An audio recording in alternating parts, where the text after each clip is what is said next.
Puji Bapak Yahweh, kan Shabbat Shalom untuk manusia-manusia Elohim. Dan hari ini kita akan membahas mengenai Matius pasal yang ke-24. Ya, saya akan share screen kepada saudara.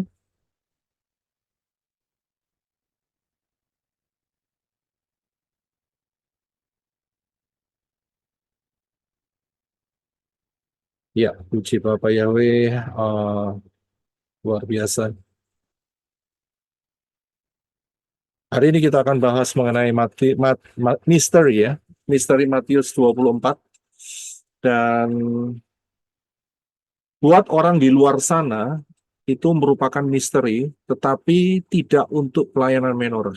Tidak untuk saya, tidak untuk saudara. Yang dapat memahami akan Dafar Elohim yang akan kita gali hari ini. Ya, puji Bapak Yahweh. Dan seperti biasa kita harus memahami Dafar Elohim ini dengan menggunakan akar pola Ibrani yang benar, yang harus dilihat dari sudut pandang yang benar, yaitu setelah kematian dan kebangkitan Yeshua, untuk bisa membuka semua kunci-kunci yang ada, dan kita akan mendapatkan banyak hal yang luar biasa, kekayaan-kekayaan yang dahsyat, yang Bapak Yahweh telah sediakan, karena di luar akar pola Ibrani yang benar dan sudut pandang yang benar, miskin adanya. Kita harus pahami, kalau kita berbicara mengenai zaman akhir, maka prinsip yang satu ini tidak boleh kita lupakan. Pahami baik-baik ya. Prinsip yang satu ini yaitu prinsip prophecy is a pattern. Nubuat adalah pola, saudara tidak boleh tinggalkan. Ya, begitu saudara meninggalkan prinsip ini, maka saudara akan masuk di dunia kekacauan. Karena apa? Karena akan membingungkan apa yang saudara baca, dan saudara tidak akan menemukan jawaban-jawabannya ya di dalam Dafar Elohim. Ini penting sekali. Kemudian saudara juga harus ingat bahwa satuan waktu daripada Bapak Yahweh adalah angka 7, angka Zayin. Ya, itu harus saudara pahami. Pahami juga bahwa the grand plan of Dafar Elohim, ya, kita harus ingat rencana daripada Bapak Yahweh sudah diberikan dalam tangan saudara dan saya, yaitu di dalam Tanak dan Brit Kadasa, Perjanjian Lama, Perjanjian Baru, dan di dalam Tanak dan Brit Kadasa sudah tercantumkan ayat-ayat yang sangat lengkap dari sejak penciptaan daripada Syamayim sampai yang namanya Yerusalem dan bumi yang baru. Itu sudah lengkap. Tinggal kita dapat menyusunnya berdasarkan pimpinan Ruach Yahweh Elohim, dan kita akan melihat the big picture, the grand plan.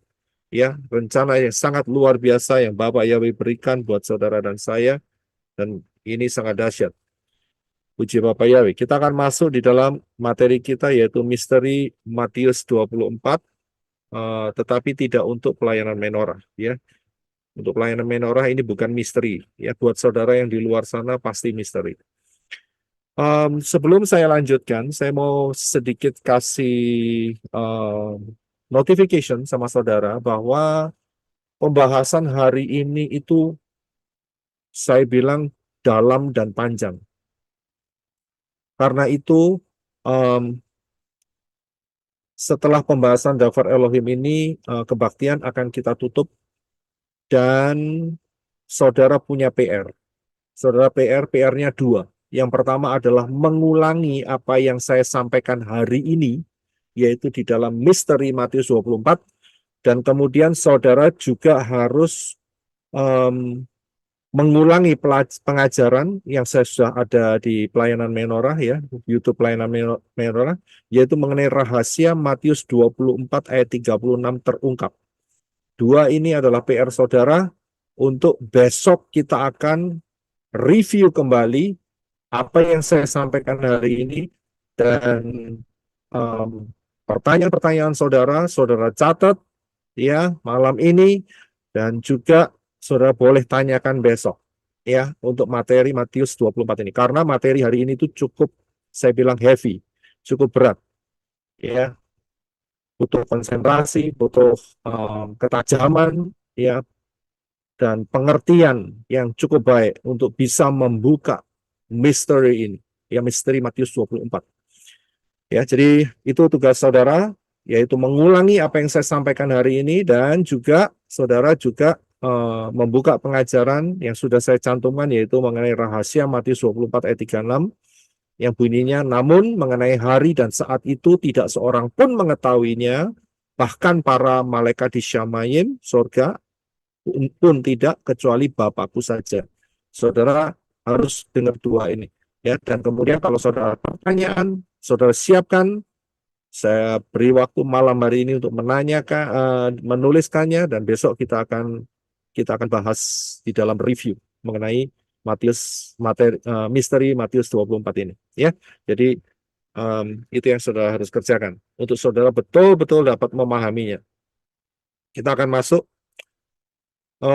dalam minggu ini. Saya berikan pertanyaan, gambar apakah ini, ya, dan nggak banyak yang bisa menjawab, ya, nggak banyak yang bisa menjawab, dan banyak juga yang jawabannya lucu. Ada yang berkata ini adalah 666, ada yang berkata ini ada kekacauan, ada macam-macam jawabannya, ada yang mengatakan rubah kecil atau macam-macam, ya, tetapi jawabannya sebetulnya satu.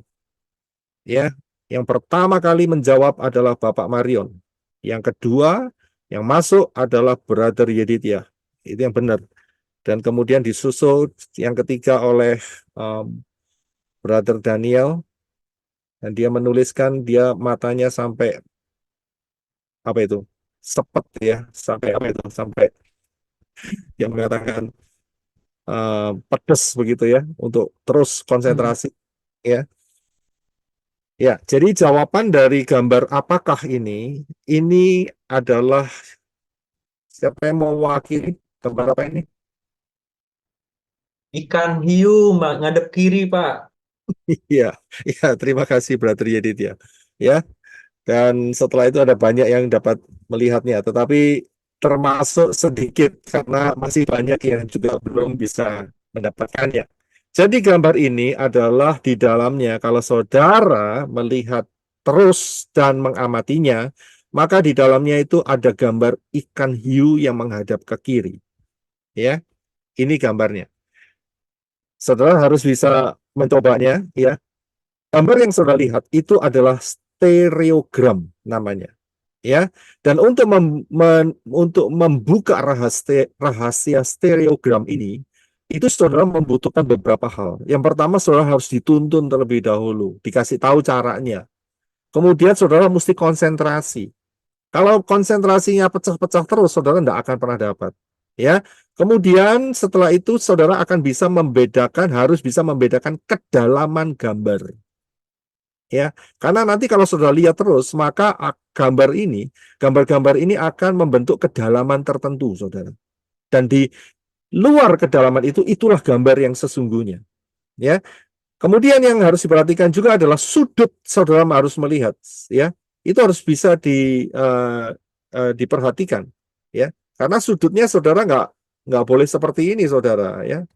Saudara melihat stereogram, saudara sudutnya seperti ini. Saudara lihat gini, terus lihatnya gini gitu. Nggak bisa, saudara. Saudara nggak akan pernah dapat. Saudara harus paling tidak 90 derajat, ya. 90 derajat begini. Saudara harus bisa lihat. Bukan kayak gini, jadi harus penting sudutnya itu. Ya, jadi itulah yang harus saudara perhatikan. Kemudian, ya, yang tidak kalah pentingnya adalah jangan sampai kebablasan. Ya, jangan sampai kebablasan. Oke. Ya, itu yang saudara harus perhatikan. Memang tidak mudah, tetapi kalau saudara sudah bisa melihatnya, saudara akan melihat sebuah keindahan di dalamnya. Ya, beberapa teman yang sudah mencoba, ya, sampai katanya matanya hampir juling dan sebagainya, tapi nggak apa-apa, tapi saudara pasti mendapatkan. Nah, mengapa saya berikan hal ini? Karena sebetulnya prinsip ini adalah prinsip sederhana yang berhubungan dengan saat kita menggali dafar Elohim. Karena saat kita menggali dafar Elohim, kita membutuhkan, harus dituntun oleh ruah Yahweh Elohim. Dan kemudian saat kita membaca atau menggali dafar Elohim, kita harus konsentrasi juga. Supaya kita tahu maknanya apa. berbicara mengenai apa, kondisinya apa, ya, kemudian ke depannya bercerita mengenai apa. Itu harus ada konsentrasi. Nggak bisa konsentrasinya pecah-pecah, ya saudara nggak akan dapat apa-apa. Nah, dari situ saudara nanti akan bisa melihat kedalaman ayat. Ayat ini ya sampai dengan perikop ini bicara mengenai apa. Yang berikutnya mengenai apa. Karena terus terang, kita harus tahu bahwa di dalam daftar Elohim itu sebetulnya originalnya itu tidak ada fatsal dan tidak ada ayat. Ya, inilah yang kadang-kadang membuat kebingungan ya bagi yang membaca. Ya, sehingga saudara harus dapat memahami ayat ini bicara untuk apa dan kemudian ayat selanjutnya bicara untuk apa. Ya, jadi kita harus bisa melihat ke dalam dan kemudian juga harus ada sudut pandang yang benar ya di dalam melihat kebenaran daftar Elohim. Sudut pandangnya harus benar. Serta yang terakhir adalah jangan sampai kebablasan. Ya, jangan sampai kebablasan. Karena saya sedikit mau tambahkan ada satu yang memberikan bahwa di dalamnya itu ada 3 ikan kalau nggak salah ya, ya itu saya bilang kebablasan begitu ya, wong ikannya cuma 1 kok, ngadepnya sebelah kiri ya. Ada yang hampir benar ya, hampir benar. Omar Ruth hampir benar, dia mengatakan kelihatan seperti lumba-lumba yang lompat-lompat seperti itu. Tidak, bukan lumba-lumba Oma ya, ya itu adalah ikan hiu ya, ikan hiu. Ya, jadi saudara perhatikan yang belum mendapatkan, saudara coba setelah ini. Itu namanya stereogram. Ya, baik. Jadi saudara ngerti caranya. Mengapa saya berikan ini kepada saudara? Supaya saudara dapat ke depannya, bukan cuma hari ini. Hari ini betul-betul harus bisa diaplikasikan. Untuk bisa melihat ayat. Ayat ini bicara mengenai apa? Fatsal ini bicara mengenai apa? Itu ada banyak maknanya. Ya, mengapa saya dorong saudara dengan sebuah pertanyaan? Ini gambar apa? Itu merangsang saudara untuk bisa memikirkan, oh, untuk melihat daftar Elohim, kira-kira saya harus bisa melihat stereogram. Ya, seperti itu. Oke, puji Bapak Yahweh. Nah, saya akan lanjutkan mengenai Matius pasal yang ke-24. Ya. Seringkali saat orang melihat Matius 24, itu arahnya cuma satu, yaitu akhir zaman atau zaman akhir. Dan itu selalu dihubungkan dengan peristiwa-peristiwa yang ada di kita sekarang ini. Ya. Yaitu apa? Mengenai pandemik, mengenai Mesias palsu, false Messiah, mengenai kelaparan, mengenai perang, mengenai persiapan sistem anti Hamasiyah. Ya, selalu berpikirnya arahnya jauh. Ya, arahnya jauh. Tapi hari ini kita akan melihat, ya. Kita akan melihat sebetulnya apa yang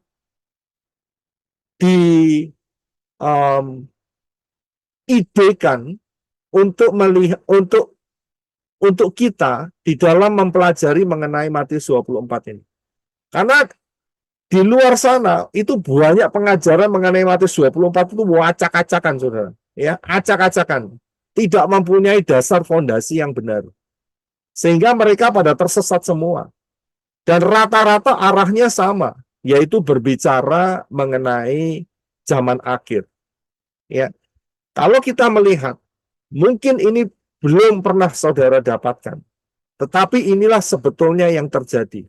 Bahwa Matius 24 ini, ya, Matius 24 ini mengenai pembahasan Yeshua mengenai saat peristiwa tahun 70 Masehi. Ya. Jadi pembahasan Matius 24 ini adalah fokus daripada Yeshua di sebuah peristiwa, yaitu tahun 70 Masehi. Kalau saudara punya banyak pertanyaan, saudara catat dulu, tanyakan besok. Simpan dulu pertanyaan saudara. Dengar penjelasan saya terlebih dahulu, baru saudara akan bisa melihat jawaban dari pertanyaan-pertanyaan saudara. Ya, jadi Yeshua sebetulnya itu membahas mengenai ya 40 tahun ke depan apa yang bakal terjadi untuk Israel. Ini fokus daripada Yeshua mengenai hal ini. Baik, kita akan melihat yaitu yang lebih dalam. Karena apa? Karena dengan menggunakan prinsip prophecy is a pattern, rahasia ini sebetulnya sangat mudah untuk dibuka. Ya, apa yang dibahas oleh Yeshua, itu Yeshua pertama, dia memfokuskan kepada peristiwa 70 Masehi, yaitu Yerusalem yang dikepung. Tetapi di dalamnya juga mengandung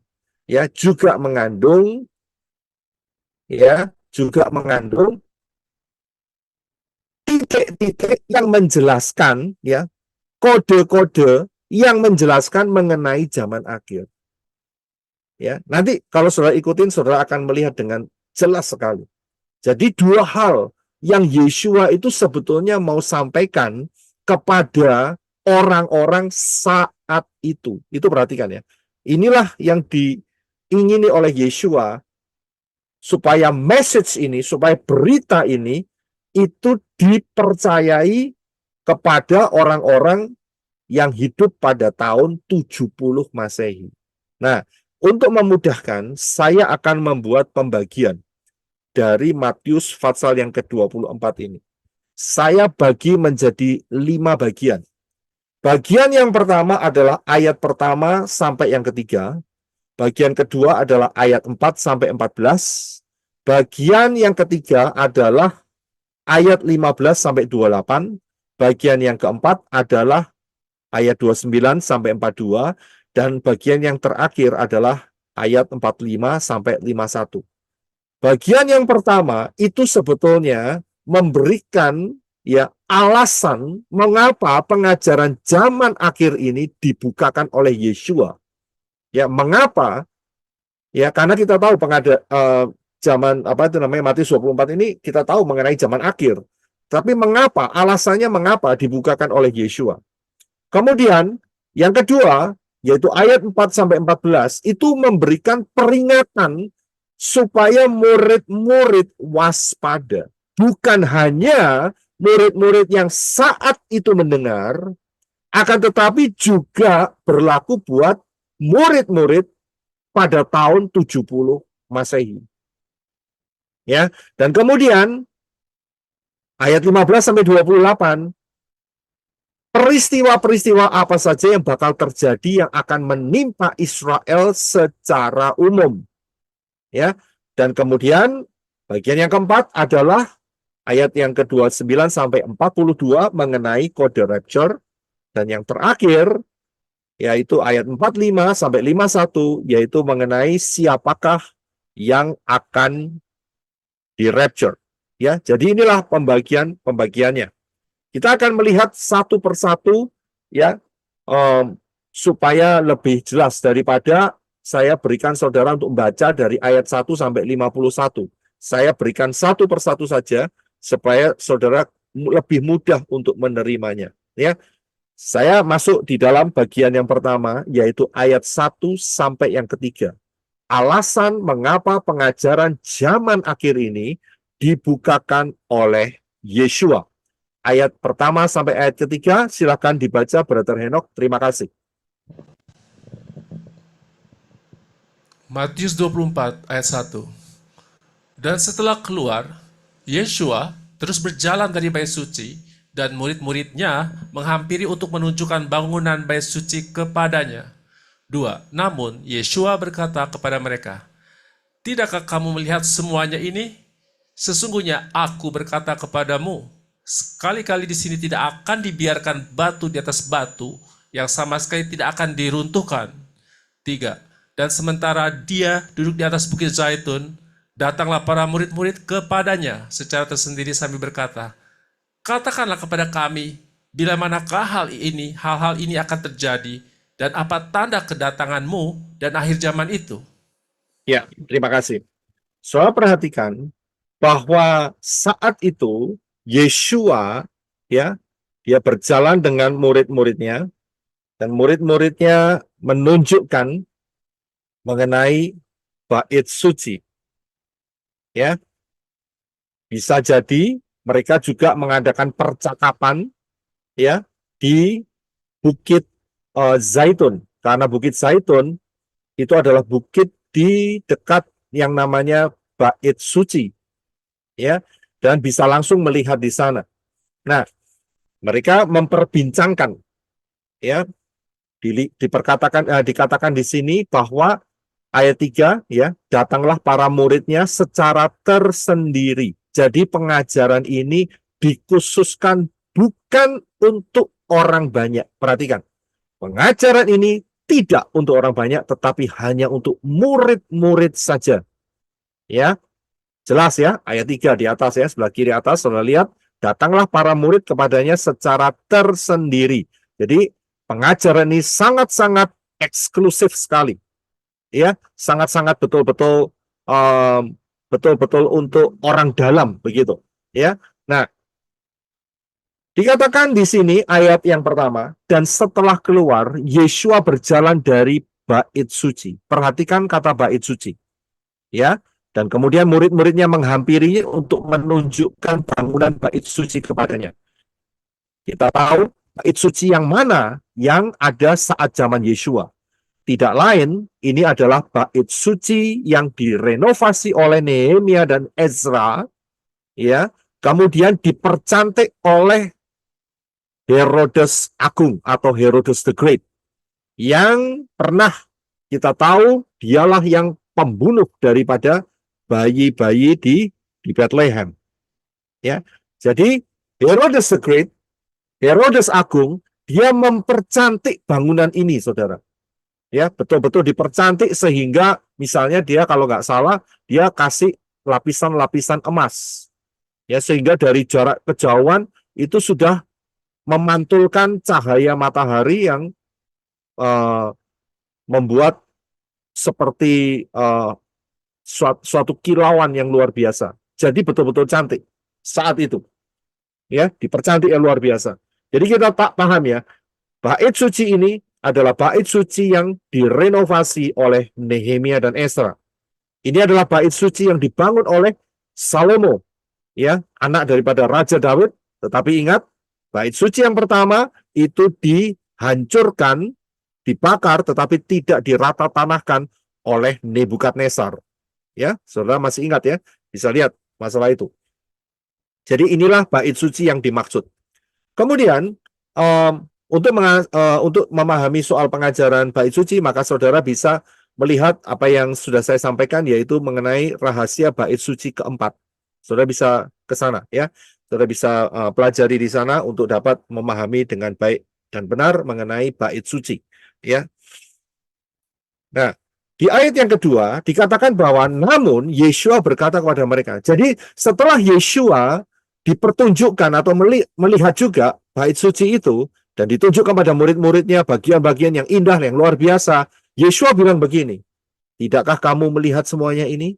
Sesungguhnya aku berkata kepadamu, sekali-kali di sini tidak akan dibiarkan batu di atas batu, yang sama sekali tidak akan diruntuhkan. Maksudnya begini, saudara. Yeshua ngomong sama mereka, yaitu kepada murid-muridnya, ingat, satu kali nanti, bangunan yang mewah ini, bangunan yang dahsyat ini, bangunan yang cantik ini, semua batunya akan dicongkel dan rata tanah. Itu maksudnya begitu.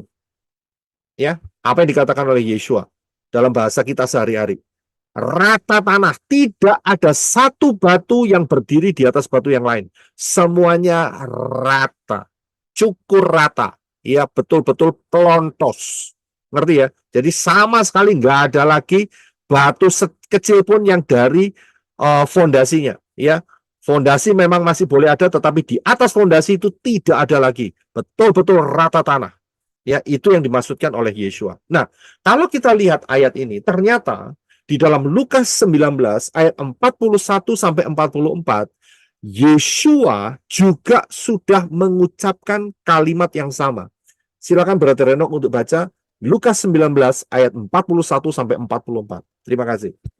Lukas 19:41. Dan ketika dia mendekat sambil memandang kota itu, dia menangis atasnya.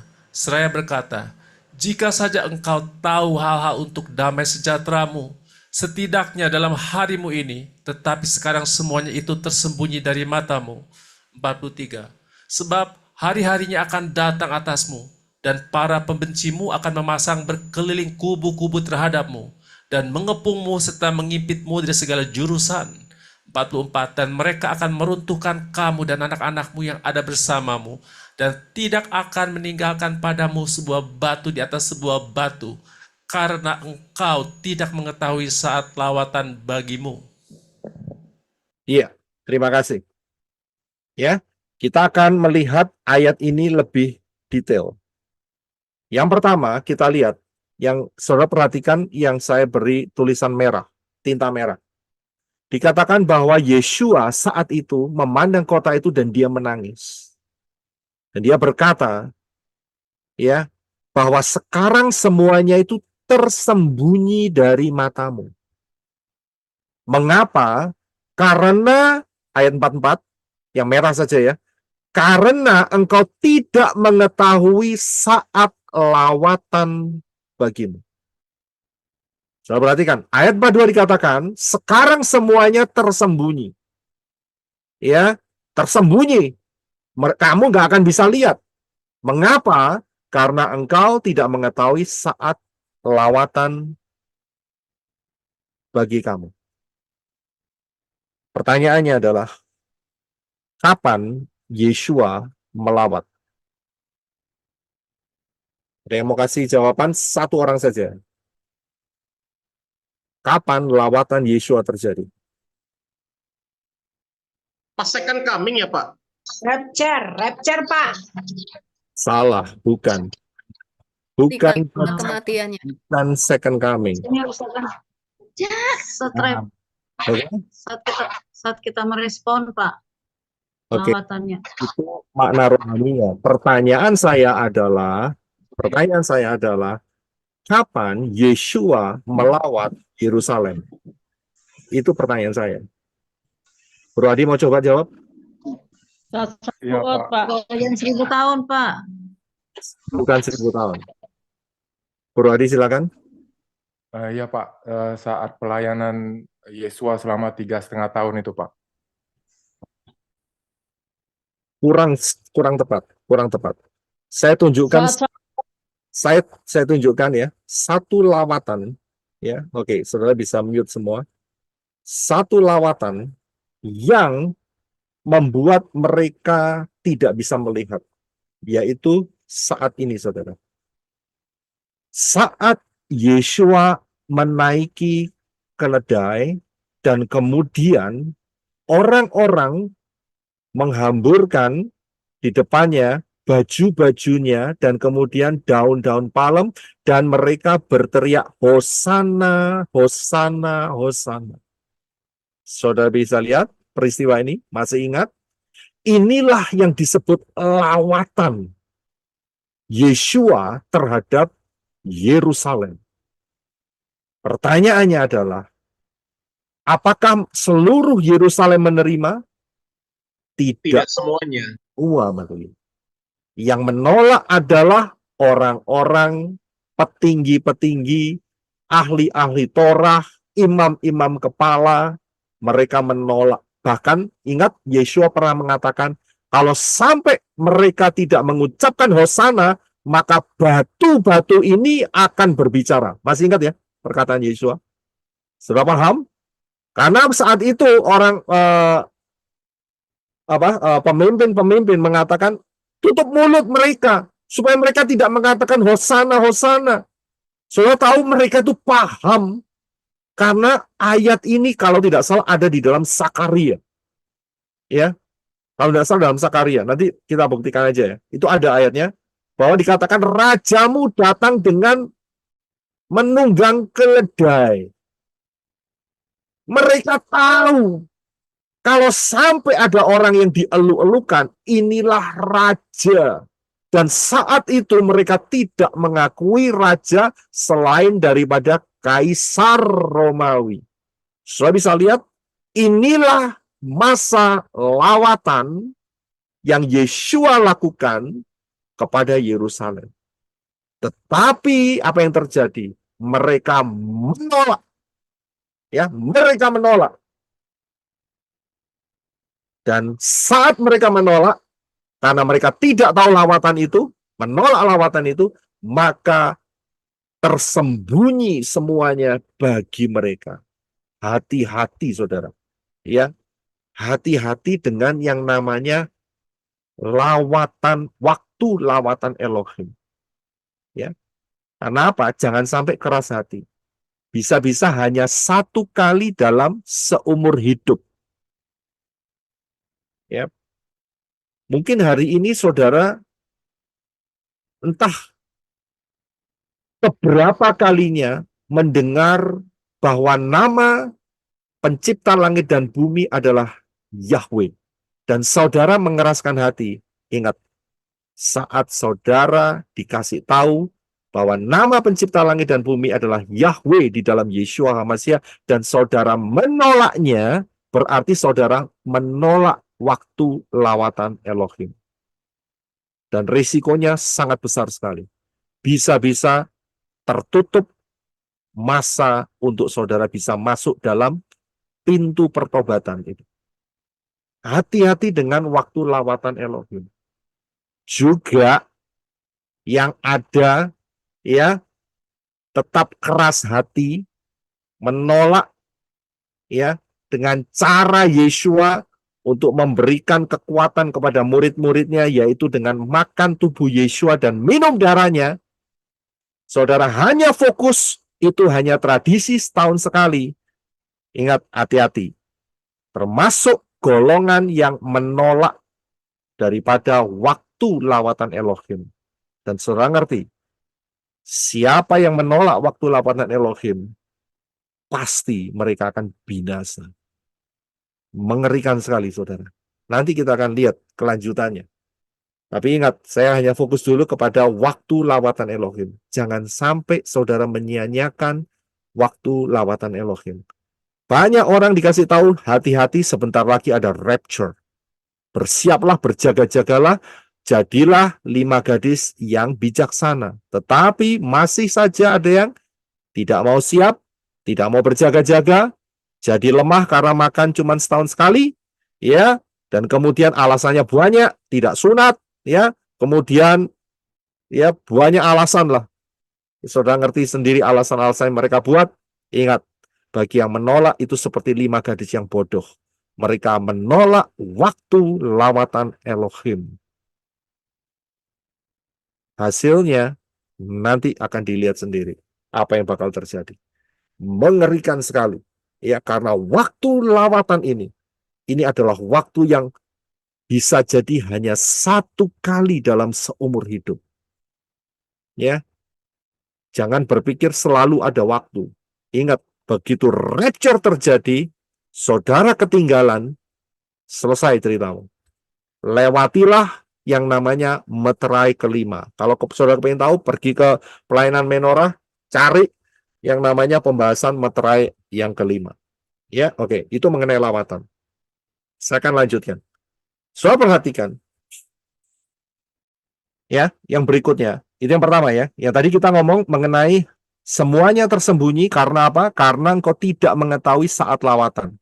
Yang kedua adalah di dalam Lukas 19 ayat 41 sampai 44 dikatakan sebab hari-harinya akan datang kepadamu. Perhatikan ayat 43.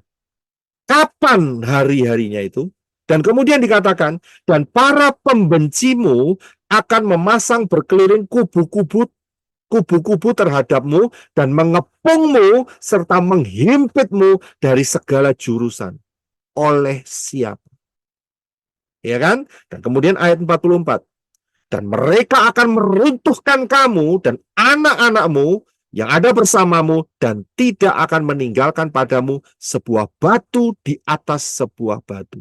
Ini Yeshua berbicara mengenai apa? Mengenai Bait Elohim yang ada di Yerusalem saat itu, yaitu Bait Elohim yang direnovasi oleh Nehemia dan Ezra, yang dipercantik oleh Herodes Agung.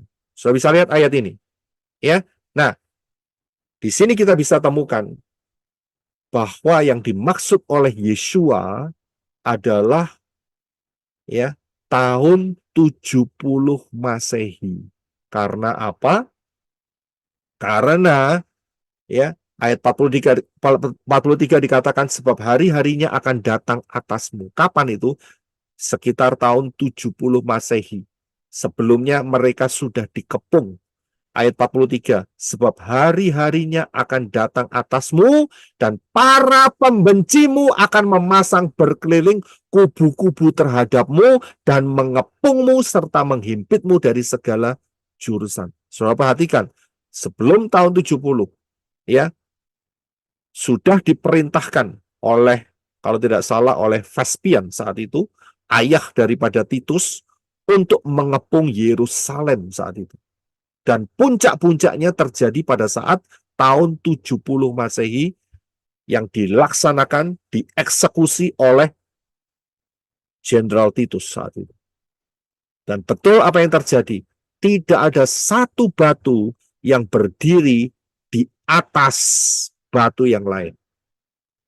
Apa yang dikatakan Yeshua betul-betul digenapi, betul-betul terjadi. Nah, Yeshua menyatakan itu kepada murid-muridnya, dan murid-muridnya ngajak duduk Yeshua di Bukit Zaitun. Tadi kan kita lihat gambarnya, ya, Bukit Zaitun dengan Bait Elohim itu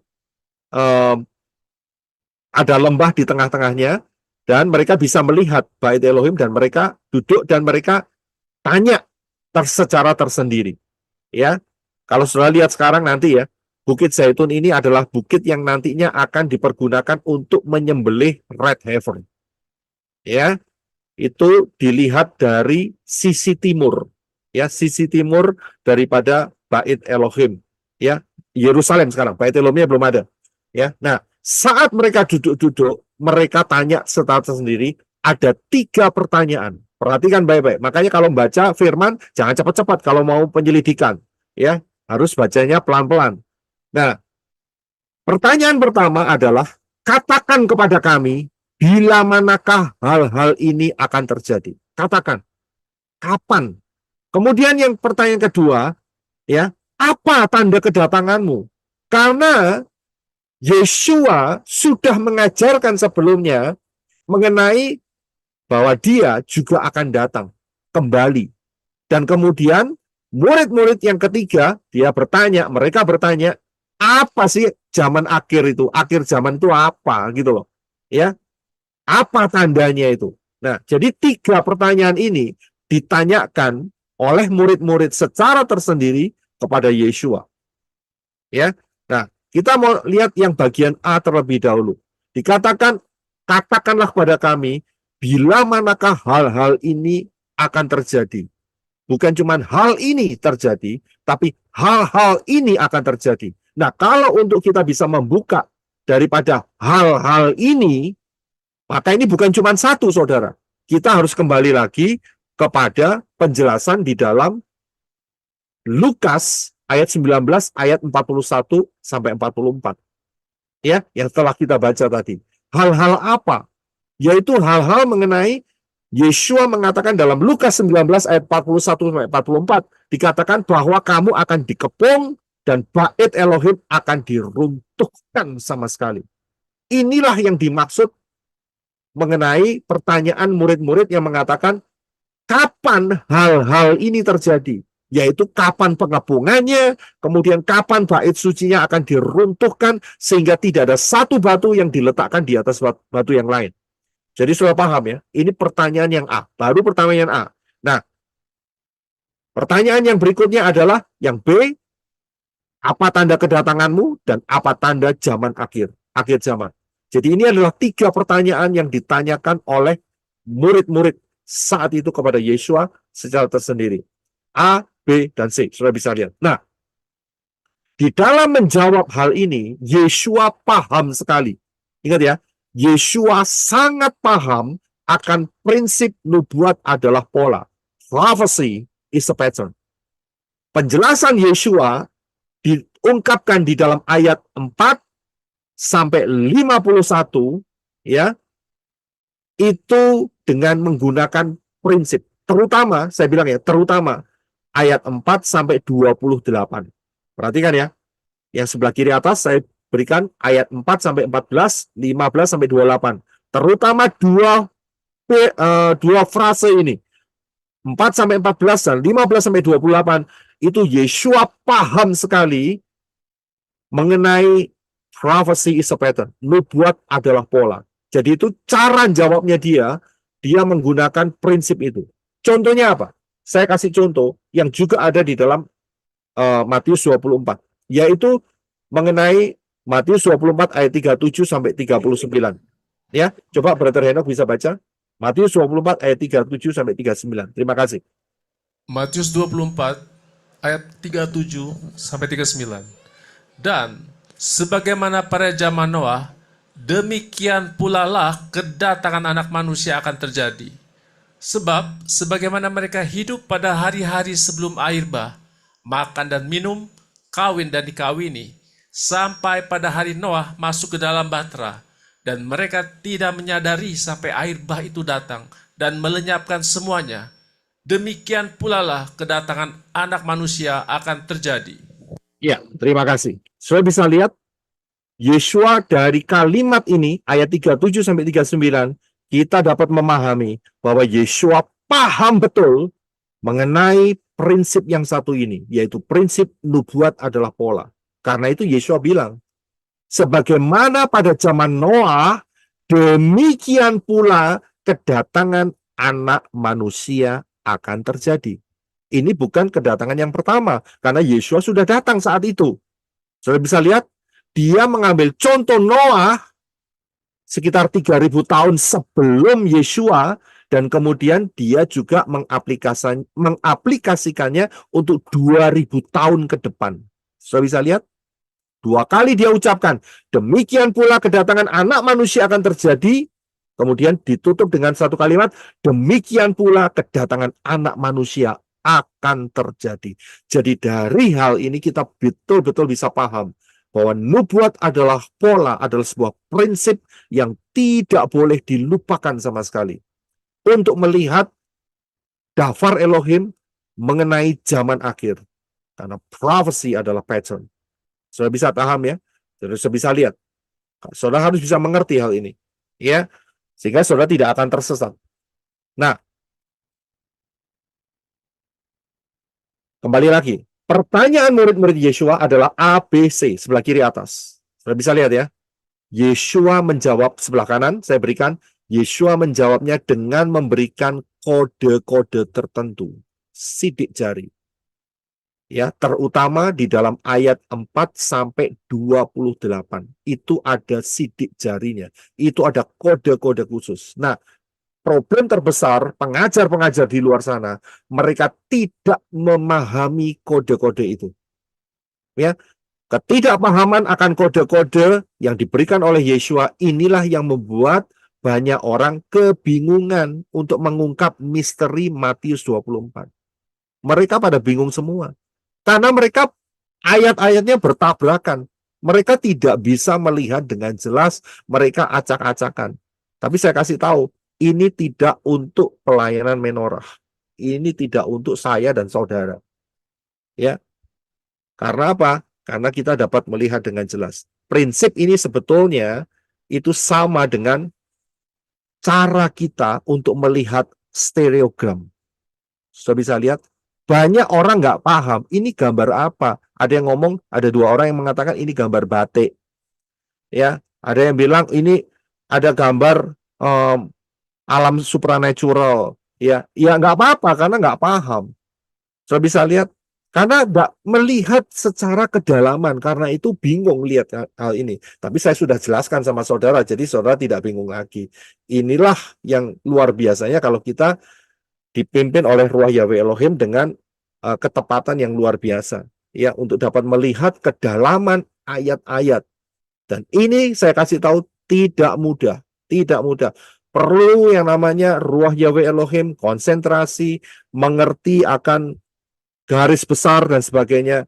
Karena pemahaman hari ini betul-betul saya bilang luar biasa. Saya nyiapkan aja ini sangat luar biasa, memakan cukup energi dan banyak waktu juga di sini. Jadi saya bisa lihat ya, tidak bisa memahami kode-kode, maka bingung.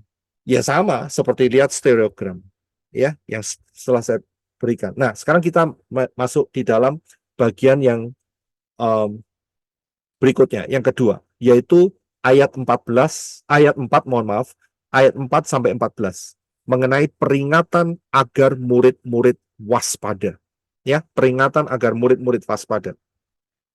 Ayatnya yaitu kita akan baca dari ayat 4 sampai 14. Ya, silakan Brother Enoch untuk membacanya. Terima kasih. Matius 24 ayat 4. Dan seraya menanggapi, Yeshua berkata kepada mereka, perhatikanlah, waspadalah, janganlah seorang pun menyesatkan kamu. 5. Sebab banyak orang akan datang atas namaku dengan mengatakan, akulah Hamasya, dan mereka akan menyesatkan banyak orang. 6. Dan kamu akan segera mendengar peperangan dan berita-berita perang. Perhatikanlah, janganlah ketakutan, karena seharusnya lah semuanya itu terjadi. Tetapi hal itu belumlah kesudahannya. 7. Karena bangsa akan dibangkitkan melawan bangsa, dan kerajaan melawan kerajaan, dan akan terjadi kelaparan dan wabah penyakit, dan gempa bumi di berbagai tempat. 8. Dan semua ini merupakan awal penderitaan. 9. Kemudian mereka akan menyerahkan kamu ke dalam kesukaran, dan mereka akan membunuh kamu, dan kamu akan dibenci oleh semua bangsa karena namaku. 10. Dan pada waktu itu banyak orang akan tersandung, dan mereka akan mengkhianati seorang terhadap yang lain, dan akan membenci seorang terhadap yang lain. 11. Dan banyak nabi palsu akan dimunculkan, dan mereka akan menyesatkan banyak orang. 12. Dan karena berlipat gandanya kedurhakaan, maka kasih kebanyakan orang akan menjadi dingin. 13. Dan siapa yang bertahan sampai kesudahannya, dia akan diselamatkan. 14. Dan Injil kerajaan ini akan diberitakan ke seluruh dunia sebagai kesaksian bagi semua bangsa, dan kemudian akan datang kesudahannya. Ya, terima kasih. Saya berikan di dalam bentuk bagan. Kalau saudara perhatikan apa yang dikatakan oleh Yeshua, Matius 24 ayat 4 sampai 14, ini untuk mengingatkan dan membuat waspada para murid. Yaitu di masa setelah kenaikan Yeshua, ya, kematian dan kenaikannya, kebangkitannya dan kenaikannya, sampai masa menjelang 70 Masehi. Ya, ini semua itu sebetulnya dipersiapkan oleh Yeshua. Karena apa? Karena peristiwa 70 Masehi ini betul-betul mengerikan. Jadi Yeshua mempersiapkan para murid, ya, yang menerima Yeshua setelah pemberitaan daripada 120 murid yang ada di atas loteng Yerusalem. Mereka menjadi 3.000 dan mereka menjadi berlipat kali ganda banyaknya dengan kecepatan yang luar biasa. Inilah tujuan Yeshua untuk menyiapkan mereka akan apa yang bakal mereka lihat, apa yang bakal terjadi kepada Israel secara umum. Karena itu ayat 4 sampai 14 itu fasenya adalah intention daripada Yeshua untuk mengingatkan mereka, jangan lupa akan terjadi sebuah peristiwa, yaitu bahwa tidak ada satu batu yang diletakkan di atas batu, dan sebelum itu terjadi, ya, maka Yerusalem akan dikepung dari berbagai penjuru. Oleh siapa? Oleh Romawi, jelas, karena saat itu zaman Romawi. Perhatikan, hati-hati, ya, karena itu dipersiapkanlah murid-murid mengenai peristiwa yang akan datang itu. Akan tetapi di dalam ayat 4 sampai 14 ini juga berbicara mengenai peristiwa setelah 70 Masehi sampai nanti tidak lama lagi tahun 2026. Ya, kurang lebih 2026, ya kurang lebih lah, bisa 2025 atau 2026, 2027. Kurang lebih seperti itu. Sebelum rapture itu terjadi.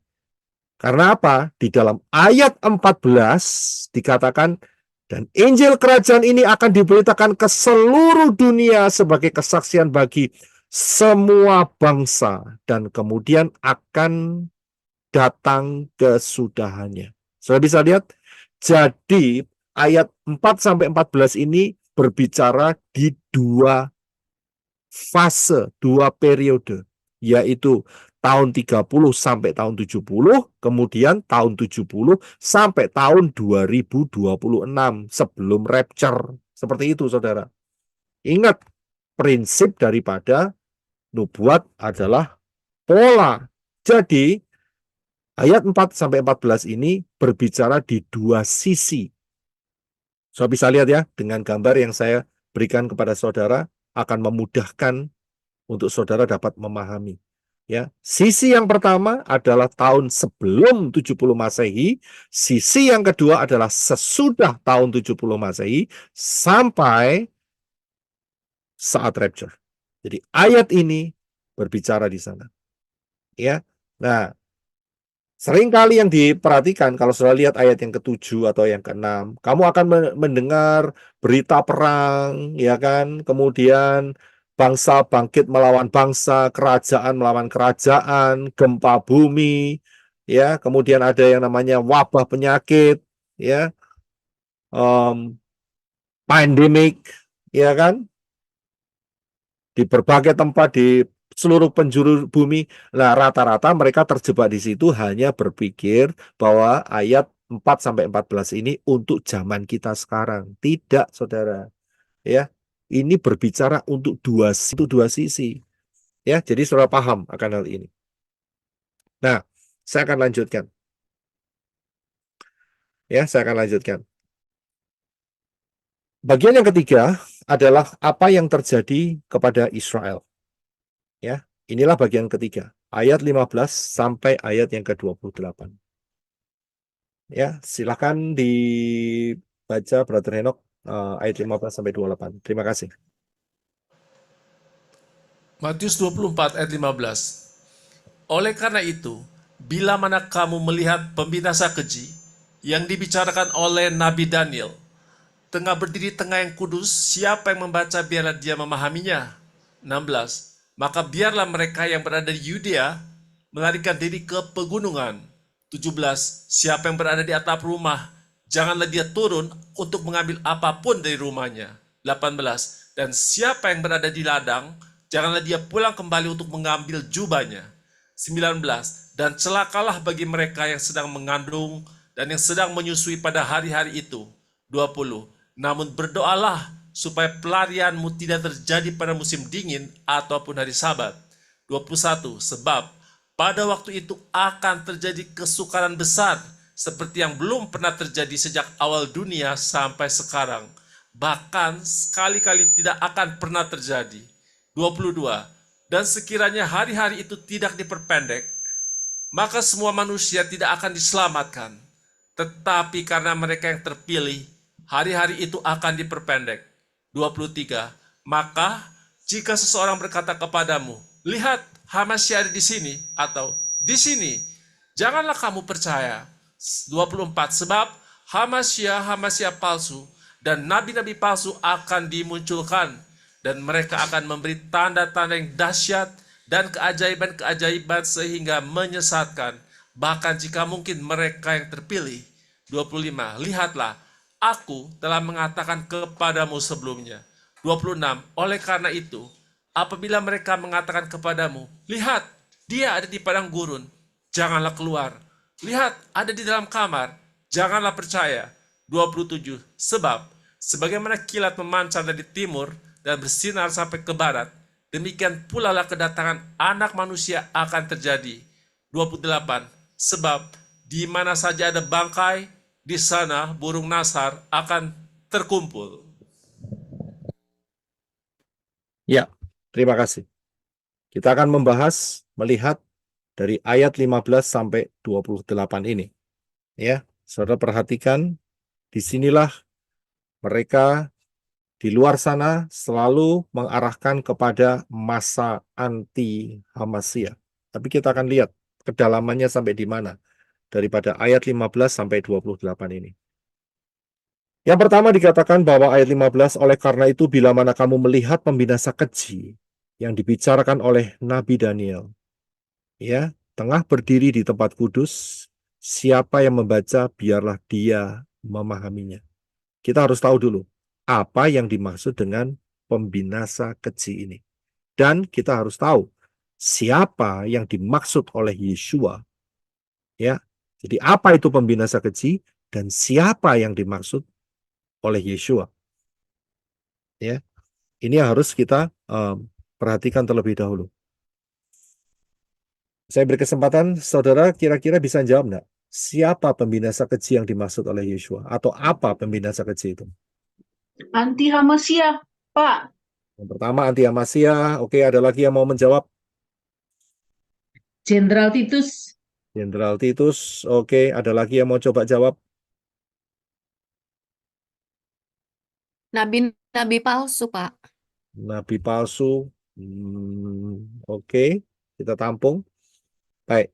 Saudara perhatikan, siapakah yang disebut sebagai yang dimaksudkan pembinasa keji dan siapa yang dimaksudkan oleh Yeshua? Ya, kita akan lihat.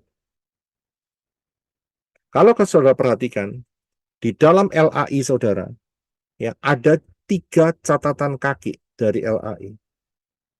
Ya, kalau saudara masih ada LAI ya, saudara akan diarahkan ke 3 ayat ini, yaitu Daniel 9:27, Daniel 11:31, dan Daniel 12 ayat yang ke-11. Kita akan lihat ayat per ayat daripada yang dimaksudkan di sini. Ya, nggak ada salahnya karena mungkin kita bisa melihat kedalamannya. Kita akan cek.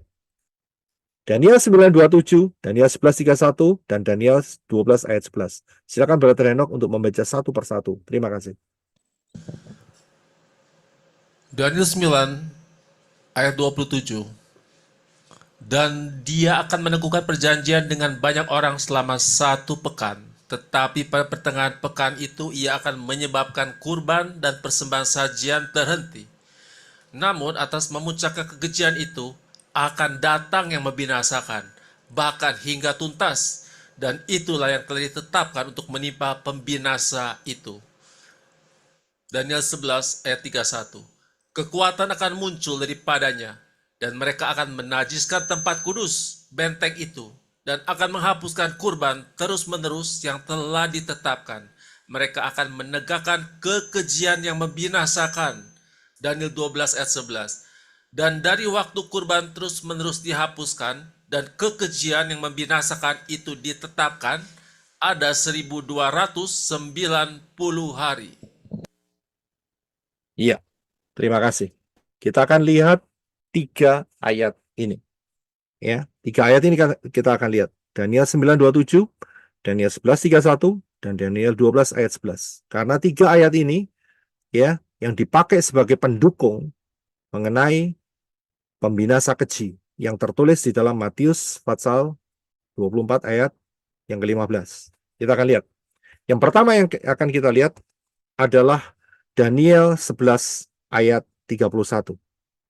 Dikatakan kekuatan akan muncul daripadanya dan mereka akan menajiskan tempat kudus benteng itu dan akan menghapuskan korban terus-menerus yang telah ditetapkan. Mereka akan menegakkan kekejian yang membinasakan. Pertanyaannya adalah siapa yang dimaksud oleh Daniel 11:31? Ada yang mau Anti coba? Hamasya, Pak. Burung buas dari timur, Pak. Burung buas dari timur. Apalagi?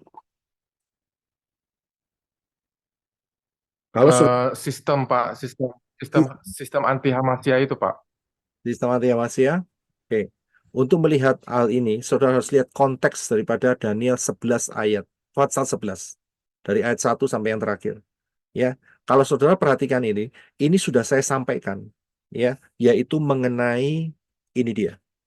Mengenai Antiochus IV Epiphanes. Inilah yang dimaksud di Daniel 11 ayat 31. Kekejian yang membinasakan. Karena itu saudara jangan potong ayat.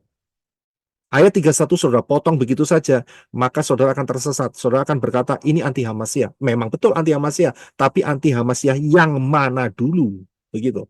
Saudara bisa lihat, yang dimaksud di sini saudara harus lihat ke atasnya, yaitu mengenai Raja Utara dan Raja Selatan.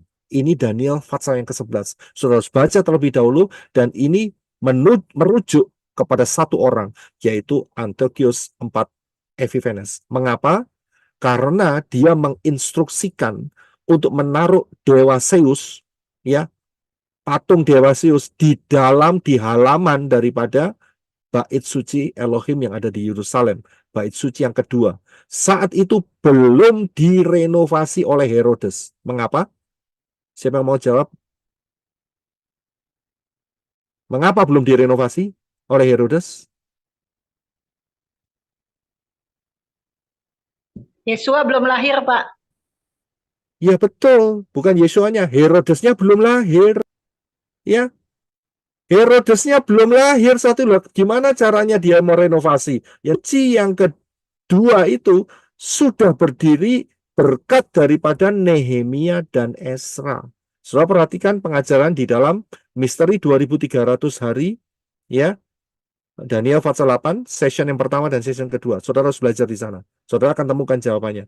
Inilah orangnya yang dimaksud di dalam Daniel 11 ayat 31. Antiochus IV Epiphanes. Dan bukan cuman patung dewa Zeus saja yang ditaruh di dalam pelataran bait suci di Yerusalem, tetapi dia juga memerintahkan untuk mengorbankan babi di atas mezbah. Kurang ajar nggak? Sudah bisa lihat, yang harusnya dikorbankan apa? Domba kan, sapi kan, lembu kan, tapi dia tahu ini akan menajiskan tempat itu, yaitu dengan menggunakan pengorbanan babi. Ini orang betul-betul kurang ajar. Sudah bisa lihat? Kalau sudah perhatikan di pengajaran saya, Misteri 2300 pagi, ya, Days, session pertama, session kedua, saya sudah jelaskan bahwa ini adalah gambaran daripada anti Hamasiyah. Sudah paham? Kalau kurang paham, sudah kembali ke Daniel 8, misteri 2300 hari. Ya, tapi inilah gambaran daripada anti Hamasiyah. Ya, tapi Hamasiyahnya belum muncul. Ya, apa yang bisa kita ambil yaitu menajiskan. Ya, tempat bait suci Elohim dinajiskan, ya, oleh Antiochus IV Epiphanes. Dan setelah ini terjadi pemberontakan besar-besaran. Pemberontakan itu dipimpin oleh yang terkenal dengan pemberontakan siapa namanya? Barkobah. Bukan. Pemberontakannya Makabi. Markan. Nah, berdasarkan itu, maka muncul satu perayaan Yahudi, yaitu namanya Hanukkah. Betul. Ya, dari peristiwa ini keluar Hanukkah. Ya, perayaan terang dan menggunakan menorah yang cabangnya jumlahnya 9. Inilah menorahnya Hanukkah peristiwa ini. Ya, paham ya? Jadi Daniel 11 ayat 31 merujuk kepada Antiochus IV Epiphanes. Kemudian kita lihat yang selanjutnya. Daniel 9:27. Dan dia akan melakukan perjanjian dengan orang banyak selama 1 pekan, tetapi pada pertengahan pekan itu, ia akan menyebabkan korban dan persembahan sajian terhenti, namun atas memuncaknya kekejian itu akan datang yang membinasakan. Bahkan hingga tuntas, dan itulah yang ditetapkan untuk menimpa pembinasa itu. Kalimat akan datang yang membinasakan, yang saya kasih spidol merah, akan datang yang membinasakan, siapa yang dimaksudkan di Daniel 9:27? Siapa? Alexander the Great. Komander Titus bukan sih, Pak? Alexander the Great bukan. Ini, Titus. iya, terima kasih. Inilah yang dimaksud sebagai Jenderal Titus. Ya, inilah ayatnya Jenderal Titus. Ya, perhatikan ayat yang saya tunjukkan di kiri atas. Dia meneguhkan perjanjian banyak kepada banyak orang selama 1 pekan. Dia ini siapa? Saya lanjutkan. Tetapi pada pertengahan pekan itu, ia akan menyebabkan korban dan persembahan sajian terhenti. Dia ini siapa? Yeshua, Pak. Yeshua. Yeshua menyebabkan korban itu berhenti. Kenapa? Karena sudah diganti dengan darahnya sendiri. Sudah bisa lihat. Ya, tidak lagi pakai darah domba, tidak lagi pakai darah kerbau, red heifer, enggak lagi pakai kambing, enggak lagi. Berhenti. Ia menyebabkan korban berhenti. Persembahan sajian berhenti. Enggak perlu lagi. Karena apa? Ada darah Yeshua, bukan darahnya binatang lagi. Saya bisa lihat. Nah, kemudian ayat itu berlanjut. Namun atas memuncaknya kekejian itu, ingat, sejak kematian dan kebangkitan Yeshua, dan kemudian murid-murid beberapa tahun kemudian mereka disiksa. Ingat peristiwa Rabi Saul yang menyiksa sampai ke Damaskus. Masih ingat di situ kan? Itu puncak kekejiannya itu memuncak, orang Israel nggak bertobat. Akhirnya apa? Akan datang yang membinasakan. Siapa yang membinasakan Israel saat itu? Ya kan? Yaitu Titus, saudara. Tahun 70 Masehi. Ya, jadi inilah yang dimaksud. Ya, tapi banyak orang yang salah. Memang betul ini bisa dipakai sebagai orang yaitu anti Hamasiyah, bisa begitu. Tapi arah pertamanya adalah si Titus. Ya, oke. Sekarang kita lihat. Tadi kita sudah lihat ya Daniel 11:31. Kita sudah lihat Daniel 9:27. Sekarang kita lihat Daniel 12 ayat 11. Ya, dikatakan dan dari waktu korban terus-menerus dihapuskan dan kekejian yang membinasakan itu ditetapkan ada 1250 hari. Nah, pertanyaannya, kekejian yang membinasakan dari ayat Daniel 12 ayat 11, ini siapa yang dimaksud? Anti Hamasiyah 3,5 tahun.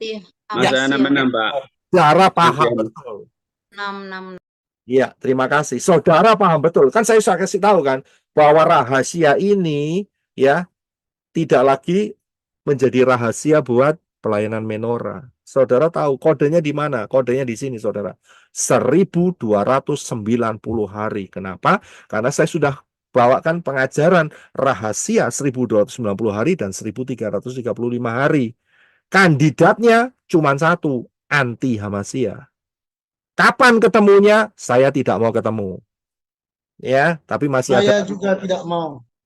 masih ada, tidak mau masih ada Kita orang. tidak tahu karena kita capture ya. Iya, sudah bisa lihat.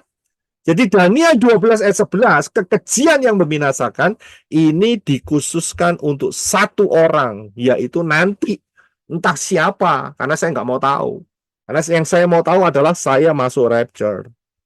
Ya, jadi pembinasa keji itu ada 3, saudara. Daniel 11:31 itu adalah Antiochus IV Epiphanes. Daniel 9:27 adalah Titus. Daniel 12 ayat 11 adalah entah siapa namanya. Saya tidak tahu. Tapi yang jelas pasti orangnya sudah bakal muncul. Karena sudah nggak lama lagi. Sudah bisa lihat. Jadi inilah yang disebutkan sebagai pembinasa keji itu. Nah, sekarang dari ketiga penjelasan manusia ini, Antiochus IV Epiphanes, Titus, dan entah seseorang itu 666 the beast. Kita lihat ya tahunnya ya. Tahunnya Antiochus IV Epiphanes adalah 175 sebelum Masehi sampai 164 sebelum Masehi. Ingat ya, kalau sebelum Masehi itu tahunnya itu menurun ya, 175 kemudian ke 164. Itu mundur. Jadi mengarah ke 0, oke? Kemudian kalau Masehi itu dari 0 nambah plus begitu ya. Sudah ngerti kan matematikanya? Daniel 9:27 untuk Titus itu tahun 70 Masehi, jelas. Kemudian Daniel 12 ayat 11 kita juga sudah tahu, yaitu kurang lebihnya tahun 2026 sampai 2030. Karena masanya berapa? Cuman 3,5 tahun. Dari 3 pembinasa keji ini, ya, pertanyaannya, siapa yang menghancurkan Yerusalem? Cuman satu, saudara. Si Titus. Ya kan? Antiochus IV Epiphanes menghancurkan bait suci? Tidak. Lah buktinya apa? Ya buktinya dipercantik oleh siapa? Oleh si Herodes the Great, Herodes Agung. Ya, kemudian tahun 70 ya dirata tanahkan, saudara sudah lihat sendiri sampai hari ini nggak ada. Yang ada di sana adalah ya Dome of the Rock. Ya, yang warnanya kuning. Bagaimana dengan nantinya manusia ini? Yang satu ini bakal muncul. Kan profesinya sudah ada, saudara. Bahwa bait suci yang ketiga ini akan berdiri dan dia nanti akan berdiri di sono. Begitu loh. Ya kan? Nggak ada ayatnya dia menghancurkan bait suci yang ketiga. Nggak ada, saudara. Jadi bait suci yang dihancurkan, yang kedua adalah dihancurkan oleh Titus. Tahun 70 Masehi. Nah, pertanyaannya kita kembali lagi. Siapakah pembinasa keji yang dimaksudkan oleh Yeshua? Karena Yeshua ngomong ayat 15, Matius 24:15. Oleh karena itu, bila mana kamu melihat pembinasa keji yang dibicarakan oleh Nabi Daniel, tengah berdiri di tempat yang kudus, siapa yang baca, biarlah dia memahami. Kira-kira dari tiga manusia ini, siapa yang dimaksudkan oleh Yeshua? Titus, ya. The Beast, Pak, 666. Yang dimaksudkan Yeshua itu adalah dua, yaitu Titus dan the Beast. Ini yang dimaksudkan, bukan Antiochus IV Epiphanes, walaupun dia merupakan gambaran daripada anti-Hamasiyah. Rohnya roh anti-Hamasiyah. Tetapi untuk masuk di dalam kriteria pembinasa keji, dia tidak masuk, saudara. Saudara bisa lihat di situ. Ya, karena apa? Ingat, Yeshua saat mengajar, perhatikan gambar yang sebelah kiri.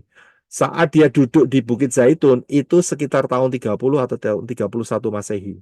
Sekitar segitu ya.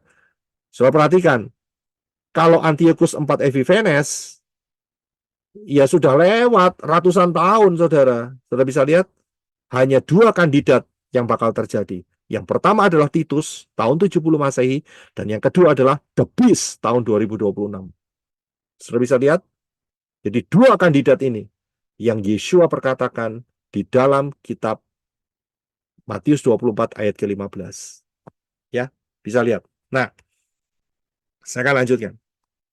Karena itu, apa yang diutarakan oleh Yeshua ya di dalam ayat 15 sampai 28 itu untuk Israel secara umum.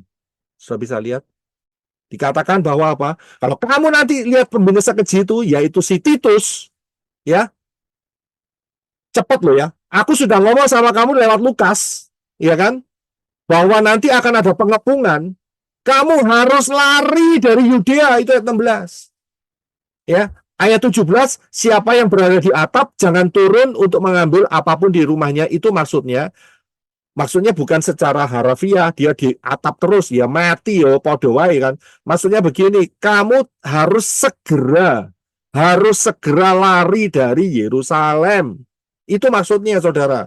Ya, bukan turun untuk ngambil bajunya. Sudah nggak ada waktu. Kalau kamu sudah lihat, ya, kalau kamu sudah melihat pasukannya Titus yang dikirim oleh Vespian untuk mengepung, kamu tidak punya kesempatan lagi untuk ngambil, oh ini jubahku yang bagus, ini yang jelek, nanti yang jelek akan dirombeng dulu. Tahu rombeng ya? Siapa yang tahu rombeng? Dijual dulu murah-murah. Ya kan? Kalau kamu sudah lihat pasukan ini bergerak, sudah ngejok pusing kamu dengan bajumu, dengan pancimu, ya, dengan sotelmu, tahu sotel ya, dengan apa gelasmu atau dengan mejamu, perabotmu, lari. Itu maksudnya Yeshua. Dan kemudian 18, siapa yang berada di ladang, jangan pulang untuk ngambil bajunya. Kamu pulang. Kota itu dikepung, kamu tidak bisa keluar dari Yerusalem. Itu maksudnya. Kalau kamu lihat di ladang, waduh itu ada pasukan, ada apa nih? Lari cepat. Kan pasukan jalan kaki, saudara. Sudah bisa lihat? Ya kan? Masih ada waktu kan untuk lari yang di ladang. Ya, yang di ladang kan bisa melihat, wah, ada pasukan nih Romawi kok begitu besar ini. Untuk apa ini kalau tidak untuk pengepungan? Lari, aku sudah ngomong sama kamu. Ayat 19 dikatakan, celaka kamu yang lagi mengandung, waing, ya kan? Lagi apa? Lagi mengandung baby, ya kan? Atau sedang menyusui. Celaka, kenapa? Ya jelas, ya kan? Apalagi kalau sudah mengandung 9 bulan, lah bagaimana bisa lari ya? Celaka, saudara. Kita bisa lihat menyusui bayi saat itu. Lah bayinya saat pelarian jauh sekali, mau dikasih makan apa? Ngerti maksudnya? Dan kemudian dikatakan, berdoa kamu ya, saat kamu lari jangan sampai terjadi pada saat musim dingin. Ya kan? Kenapa saat lari dia sudah nggak sempat bawa jubah, kedinginan di mana itu namanya? Di pelariannya, mati kedinginan, atau pada hari Sabat, kena hukum Sabat, nggak boleh lari. Itu loh maksudnya. Ya, saudara bisa lihat. Jadi mereka harus segera lari. Karena apa? Karena Yerusalem akan dikepung. Saudara bisa lihat. Ada yang tidak memperhatikan. Dipikir masih pengepungannya masih lama. Mereka kembali ke kota, ngambil barangnya, begitu mau keluar, mereka pintu gerbangnya ditutup. Sudah tidak bisa lari. Itulah yang terjadi. Ya. Jadi saudara bisa melihat. Nah, catatan dari seorang sejarawan yang namanya Flavius Josephus. Ini orang sejarawan yang sangat terkenal. Dikatakan bahwa saat terjadinya ini, ya, tidak seorang pun yang percaya dan beriman kepada Yeshua. Jadi orang-orang yang beriman kepada Yeshua itu mati terbunuh. Mengapa? Karena mereka sudah ingat akan apa yang dikatakan Yeshua di dalam Matius 24 ayat 15 sampai 28 dan Lukas yang tadi kita baca. Saudara bisa lihat, tidak ada satu ya mesianik yang mati saat itu. Luar biasa enggak? Karena apa? Karena Yeshua sudah mempersiapkan terlebih dahulu. Di mana? Matius 24 ayat 4 sampai 28. Saudara bisa lihat di sini. Ini bicara mengenai tahun 70, saudara. Ini bicara mengenai tahun 70. Jadi tidak ada satu yang mati. Yang mati itu semua adalah orang-orang Yahudi yang menolak Yeshua HaMashiach. Ya, paham ya sampai di sini ya. Jadi mengenai apa yang tertulis di dalam bagian kedua dan bagian ketiga. Bagian kedua adalah ayat 4 sampai 14 dan bagian yang ketiga adalah ayat 15 sampai yang ke-28. Ya. Nah, bagaimana dengan kalimat yang ada di dalam ayat 21? Pada waktu itu akan terjadi kesukaran besar yang belum pernah terjadi sejak awal dunia sampai sekarang, bahkan sekali-kali tidak akan pernah terjadi. Ingat, Yerusalem, Bait Elohim itu pernah di-attack, serang oleh Nebukadnezar, yaitu sekitar tahun 500-an. Ya. Dan tahun 587 sebelum Masehi, bait suci itu dibakar, tapi tidak dirata tanahkan. Perhatikan, karena itu ada peristiwa pembuangan ke Babel, Daniel, Hananya, Misael, Hananya, Azariah. Saudara lihat ya, kemudian Esra, Nehemia. Bait suci itu tetap berdiri tapi hancur, dalam arti terbakar. Lobang-lobang begitu. Dan itu direnovasi. Nah, apa yang dimaksudkan di dalam ayat 21 ini adalah berbicara mengenai bait suci yang rata tanah. Kalau saudara pernah ke Israel, saya yakin Brisco ke Israel, Ibu Farida ke Israel, beberapa teman lagi ke Israel, saudara pasti mungkin pernah melihat reruntuhan atau pembuangan batu-batu yang besar itu. Di sekitar tembok di bait suci. Batu-batunya dicongkel semua. Inilah penggenapan daripada tahun 70 Masehi. Ya, dan inilah yang dimaksud oleh Yeshua belum pernah terjadi sejak awal sampai sekarang. Karena apa? Perhatikan sampai detik ini, bait suci itu belum berdiri, saudara. Saudara bisa lihat? Belum berdiri. Inilah yang dimaksud ayat ini oleh Yeshua. Sekali-kali tidak akan dibiarkan batu terletak di atas batu. Semuanya akan dicongkel semua. Saudara paham? Nah, ayat ini juga bisa berlaku untuk masa anti Hamasiyah. Bisa berlaku. Karena anti Hamasiyah juga mengerikan sekali, saudara. Ya, sangat mengerikan sekali. Ya, dari sini saudara paham. Ya, saudara paham. Nah, dari sini saudara pasti akan bisa menjawab pertanyaan saya, yaitu mengenai apa makna daripada Matius 24 ayat 28. Bisa lihat, saudara? Matius 24, 28 mengenai burung nasar dan bangkai. Apa yang dimaksud? Siapa yang sudah bisa nangkep? Second coming. Saya izinkan bertanya, izinkan menebak, Pak. Iya, silakan. Ini kalau menurut saya, maksud di mana saja ada bangkai, di sana burung nasar akan terkumpul. Ini mungkin perkiraannya adalah orang-orang yang tertinggal, itu yang bangkai, sedangkan burung nasar itu predator anti Hamasiyahnya. Mohon koreksi kalau ada salah. Terima kasih. Terima kasih Brisco. Terima kasih Brother Daniel. Tadi sempat juga ngomong anti Hamasiyah. Arahnya lah selalu di sana. Arahnya kan selalu di sana. Saya tunjukkan kepada saudara ya jawabannya ya. No, I'm say second coming. Second coming ya, second coming. Oke, second coming ya. Terima kasih. Saya akan tunjukkan kepada saudara. Arah saudara selalu ke zaman kita sekarang. Sebetulnya ayat 28 mengenai burung nasar dan bangkai itu berbicara mengenai ini, saudara. Saudara bisa lihat? SPQR. Senatus Populus, apa itu? Populus Romanus. Saudara bisa lihat? Burung nasar itu adalah emblem daripada Romawi. Saudara bisa lihat? Dan bangkai itu siapa? Adalah orang-orang Yahudi yang dikepung oleh Romawi. Inilah kode yang diberikan oleh Yeshua mengenai peristiwa tahun 70 Masehi. Saudara bisa lihat? Jadi burung nasar itu adalah mewakili daripada emblem. Apa itu emblem? Simbol. Ya, simbol daripada Romawi adalah burung nasar, saudara. Ya, dan bangkainya itu siapa? Bangkainya adalah yaitu orang-orang Israel yang terkepung di Yerusalem. Itu kan bangkai semua, mati semua. Sudah bisa lihat? Nah, disinilah kita bisa lihat pembinasa keji itu untuk Titus, ya, dia visinya, sepak terjangnya adalah meruntuhkan bait Elohim sampai rata tanah dan menghabisi orang-orang Israel. Kode yang ada untuk Titus adalah burung nasar dan bangkai.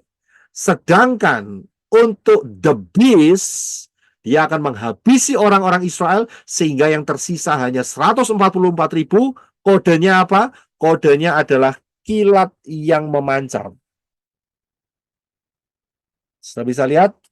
Saya tunjukkan ayatnya, ya, yaitu perhatikan, ya, perhatikan Matius 24 ayat yang ke-27. Sebab sebagaimana kilat memancar dari timur sampai ke barat, demikian pula lah kedatangan Yeshua Hamasiyah. Anak manusia akan terjadi. Saudara bisa lihat? Seluruhnya ini adalah untuk Israel. Yang pertama adalah untuk Israel zaman tahun 70. Yang kedua adalah untuk Israel tahun 2030, 2029 atau 2030. Sudah bisa lihat? Inilah. Karena itu Yeshua mengatakan dia paham sekali ya. Dia sangat paham akan prinsip nubuat adalah pola. Kalau sudah perhatikan, ya, ayat 27 ini, sebab sebagaimana kilat memancar dari timur dan bersinar sampai ke barat, demikian pula kedatangan Yeshua Hamasiyah akan terjadi. Kapan? Armageddon. Lah kapan Armageddon? Ya setelah masa pemerintahan The Beast itu berakhir 3,5 tahun. Hari berakhirnya disitulah perang Armageddon. Sudah bisa lihat. Ya, jadi bisa memahami inilah yang dimaksud daripada Matius 24 ayat 15 sampai 28. Sebagian untuk ya orang-orang yang menjelang tahun 70 Masehi, ya kan? Sebagian juga untuk orang Israel, dua-duanya untuk Israel ya. Untuk kapan? Yaitu untuk masa Armageddon. Sudah bisa lihat? Ya. Jadi Yesua tahu persis apa yang dia katakan dalam hal ini. Nah, bagaimana dengan bagian yang keempat? Kode rapture. Kode rapture ini gampang, yaitu saudara harus dengerin sendiri. Ya, karena saya sudah sampaikan kepada saudara ya beberapa waktu yang lalu, yaitu Februari 11 tahun 2023. Saudara dengarkan ya, mulai ayat yang berikutnya ya, bagian yang keempat. Ya. Jadi saudara harus dengarkan dan ayat 29 sampai ayat 42 ya. Jadi saya nggak akan ngulangin lagi karena penjelasannya sudah sangat bagus, saudara, sudah sangat luar biasa ya, sangat rinci, sangat detail sekali bahwa inilah yang fase kode rapture ayat 29 sampai 42. Saudara dapatkan pengajarannya ini di pelayanan menorah ya, sudah bisa lihat. Nah, sekarang yang terakhir, yaitu ayat 45 sampai 51. Siapakah yang akan di rapture? Ya, karena bagian 4 kan tadi kan mengenai rapture. Ya kan, kita lompat karena saya sudah sampaikan sama saudara. Jadi bagian saudara untuk belajar ya. Nah, sekarang kita langsung saja yaitu ayat 45 sampai 51. Siapakah yang akan di rapture? Oke, silakan Brother Reno. Matius 24 ayat 45. Lalu, siapakah hamba yang setia dan bijaksana yang tuannya angkat di atas para pelayannya untuk memberikan kepada mereka makanan pada saatnya? 46. Berbahagialah hamba itu yang ketika tuannya datang, ia mendapatinya sedang bekerja sedemikian rupa. 47. Sesungguhnya aku berkata kepadamu bahwa Tuhan itu akan menempatkan dia di atas semua yang menjadi miliknya. 48. Namun, jika hamba yang jahat itu berkata dalam hatinya, Tuanku menunda untuk datang. 49. Dan dia mulai memukuli sesama hamba dan makan serta minum bersama mereka yang mabuk. 50. Tuan hamba itu akan datang pada hari yang tidak ia harapkan dan pada waktu yang tidak ia ketahui. 51. Dan dia akan memisahkannya dan akan menempatkan bagiannya bersama orang-orang munafik. Di sana akan ada tangis dan kertak gigi. Ya, terima kasih. Ya, haleluya. Nah, dari ayat ini, ayat 45 sampai 51 ini kita akan melihat ada dua bagian. Yaitu yang pertama adalah hamba yang setia dan bijaksana. Bukan setia dan bodoh, tidak. Setia dan bijaksana. Kemudian hamba yang kedua adalah hamba yang jahat. Hati-hati ya. Saudara perhatikan, hamba yang kalau saudara mau masuk dalam rapture, saudara harus setia dan bijaksana. Ya, bukan setia dan bodoh atau tidak setia dan bijaksana. Jangan dibolak-balik. Harus dua-duanya. Setia dan bijaksana. Ini requirement-nya. Ini apa ya requirement-nya? Persyaratannya. Nah, persyaratannya. Terima kasih. Terima kasih. Terima kasih. Ya, jadi harus dua. Setia, ambil bijaksana. Ya, bukan setia dan bodoh. Tidak. Bodoh kacau, saudara. Ya, jadi dua hal. Nah, saudara perhatikan. Siapa yang akan di rapture? Perhatikan. Hamba yang setia dan bijaksana, yaitu ya adalah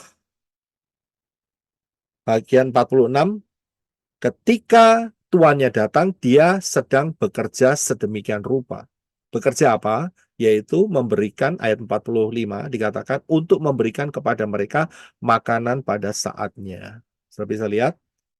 Jadi kesetiaannya dan kebijaksanaannya untuk memberikan berkat makanan. Ini bukan soal makanan jasmani ya. Makanan jasmani itu hanya sampai di bumi. Tapi makanan yang sampai masuk ke dalam kekekalan, yaitu makanan rohani. Ya. Nah, ini yang harus menjadi persyaratannya, setia dan bijaksana. Dan kalau tuannya datang, maka hamba yang setia dan bijaksana ini dia akan dikasih penempatan, yaitu menjadi ditempatkan menjadi pengawas, ya, akan menempatkan dia di atas semua yang menjadi miliknya, ya. Itu yang dijanjikan oleh si tuannya. Kalau aku datang, kamu tetap setia melakukan apa yang aku perintahkan pada kamu, ya, dan bijaksana, dan kamu akan aku tempatkan di atas, jadi menjadi apa itu, manajer, begitu ya ceritanya, ya. Itu hamba yang setia dan bijaksana. Nah, sedangkan hamba yang jahat apa? Hamba yang jahat itu berkata, wes, kapan nih, masa iya 2024, 2026 maksud saya, ya, masa iya begitu loh, ya kan? Nah, mereka menunda, ya kan? Dan mereka akhirnya apa? Mereka memukuli sesama hambanya, mereka mabuk. Mabuk itu berarti mereka terikat, ya kan? Masih ada ikatan. Ikatannya nggak terlepas, saudara, ya. Ngerokok sih tetap, ya kan? Judi ya nggak berhenti, ya kan? Terus kemudian apa itu namanya, hal-hal yang buruk ya tetap dilakukan, ya itu namanya terikat, saudara, ya kan? Nah, apa yang terjadi ayat 50, Tuhan hamba itu akan datang pada hari yang tidak ia harapkan dan pada waktu yang tidak ia ketahui karena dia mabuk kena ikatan-ikatannya, ya kan? Apa yang terjadi? Dia akan memisahkannya. Tuhan itu akan memisahkannya. Kata memisahkan ini berarti menjauhkan dari hadirat Bapa Yahweh. Ya, jadi orang itu akan dimasukkan di satu posisi, dia akan dijauhkan dari hadirat Bapa Yahweh. Nah, kita sudah tahu apa arti daripada dijauhkan dari hadirat Bapa Yahweh. Artinya apa? Siapa yang tahu? Lautan api, Pak. Artinya, ya, terima kasih. Artinya adalah 4M, mati, modiar, mampus, ya kan? Mate juga. Mate, mampus, modiar, ya kan? Lautan api. Jelas, perhatikan selanjutnya. Dan ia akan menempatkan bagiannya bersama-sama orang munafik. Saya bisa lihat? Ngajar firman, tapi ada ikatan. Ngerti maksudnya? Itu munafik, saudara. Ya kan? Masih ada yang namanya rokok onta, yaitu dia, ya kan? Mulai muncul lagi, ya, mulai pembahasan lagi. Tapi yang namanya nyedotnya itu nggak selesai, saudara. Dia itu sama dengan orang munafik, ya kan? Gampang kok ceritanya itu. Bagaimana kasusnya? Ya, jelas dikatakan ayat 51 bahwa Tuhan itu akan memisahkannya dan menempatkan bagiannya bersama-sama dengan orang munafik, yaitu di mana? Di sana akan ada tangis dan kertak gigi. Nah, siapa yang mau ikut sama mereka? Siapa yang mau dipimpin? Ya, Tidak boleh. Nah, mau, Pak. mau ke tempat Mau. banyak tangisannya dan kertak giginya, ya. Padahal Yesua memberikan satu janji, ya, yaitu apa? Di Syamayim nanti aku akan menghapus air matamu. Nah, itu tempatnya yang bagus, dihapus air mata, yang semuanya akan jadi baru, tidak ada lagi yang namanya kesusahan, ya kan? Nah, siapa yang mengikutin rokok onta itu ya akan ada tangis, ya kan? Dan lagi juga ada kertak gigi. Mungkin saudara berkata, Pak, aku sudah ompong. Gampang jawabannya. Bapak Yahweh bisa ciptain gigi buat kamu. Ya, itu dia. Jadi kamu tetap punya gigi nanti di lautan api. Ya. Jadi, saya berkesimpulan, hamba yang setia dan bijaksana, Matius 24 ayat 47, sesungguhnya aku berkata kepadamu bahwa Tuhan itu akan menempatkan dia di atas semua yang menjadi miliknya. Apa yang menjadi milik daripada Bapak Yahweh? Tidak lain adalah Syamayim, tidak lain adalah Yerusalem baru dan bumi yang baru. Dan dia akan ditempatkan di atasnya. Nggak luar biasa, saudara. Ini janji yang dahsyat buat hamba yang setia dan bijaksana. Tapi hamba yang jahat bagaimana? Dia akan dipisahkan. Dia akan ditempatkan bersama dengan orang munafik. Karena dianya sendiri munafik. Dia di sana akan ada ratap tangis, ada tangis dan kertak gigi. Sudah bisa lihat? Nah, tentukan sendiri, ya. Ingat loh, saudara, salah tudung cilaka, saudara. Ini dia arahnya, ya. Jadi hati-hati, saudara, ya, punya wisdom, ya, punya hikmat yang daripada Elohim Bapak Yahweh.